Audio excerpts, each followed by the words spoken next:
And welcome back to seventh grade. This is chapter 14. I think we talked about the book the last video where we're going to try to finish it in the next 2 weeks. Not sure if we will, but if not, I'll continue reading it over the summer. 31. Yes, it looks like chapter 2. Looks like we can. Oh, that's acknowledgments. So we'll go as far as we possibly can. Okay, let's get started. Chapter 14. A few days later, I'm hanging out with Shar and the twins. Shar told me I better show up if I know what's good for me. She says she doesn't like how I'm acting lately.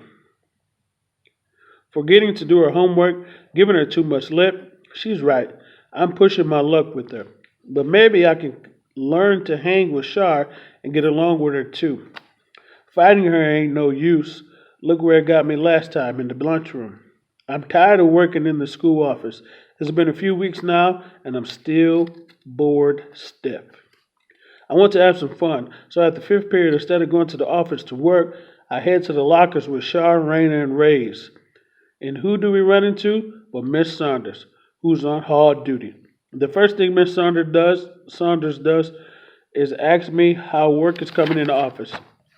Then she says, I guess you're there now. You are working there today, right? Shar stays cool for once, and she and the twins start walking ahead of Miss Saunders and me.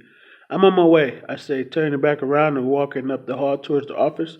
I hear Miss Saunders tell Shar and the twins they better hurry up to get to class so they'll have to get a late note to get in. Shar says something smart and keeps stepping. A moment later, I hear the school side exit doors closing.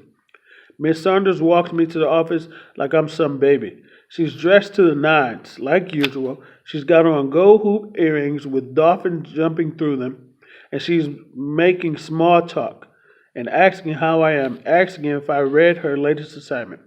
That's the designer suit you ran, I asked, knowing full well it isn't. Miss Saunders fingers the collar. I think so.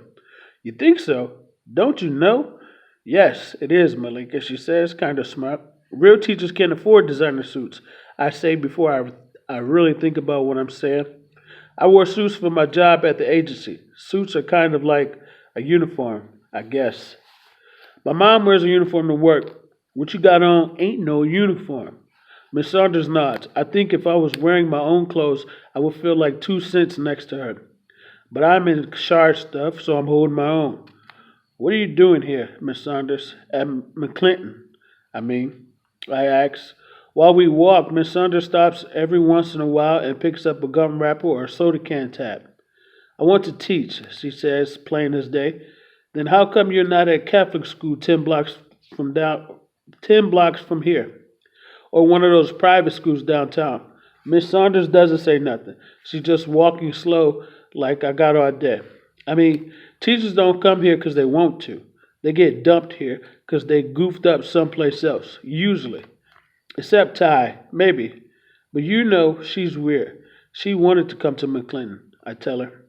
Then Miss Saunders gives me a trick question that I ain't expecting. Where you from? What? I folded my arms tight in front of me. Why are you here? She asks again. I checked your records. Last year you passed the Central Middle School across town. You passed the test for Central Middle School across town. Page 74. You checked my records?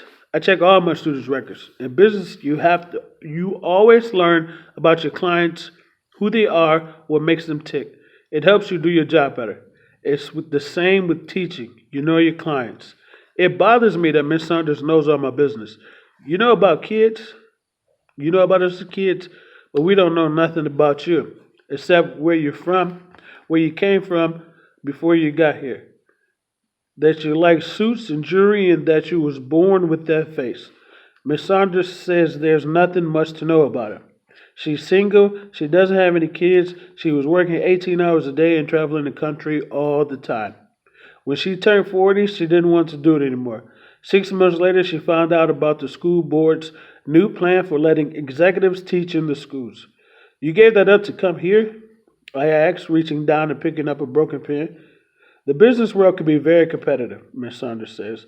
I always was trying to outthink, outperform, even outdress my competitors. It was wearing me down. Well, you're the best dressed one in this place, I say. Miss Saunders reached for the top button of her suit. You think you're ever going back, Miss Saunders? Back to working in the big company? I asked. Miss Saunders shakes her head. No. I think teaching is it for me. You won't miss the money and stuff like that? She shakes her head the second time.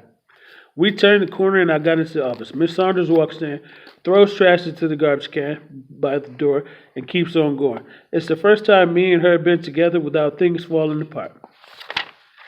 Alrighty, you guys, that was chapter 14. Until the next video, have a great day.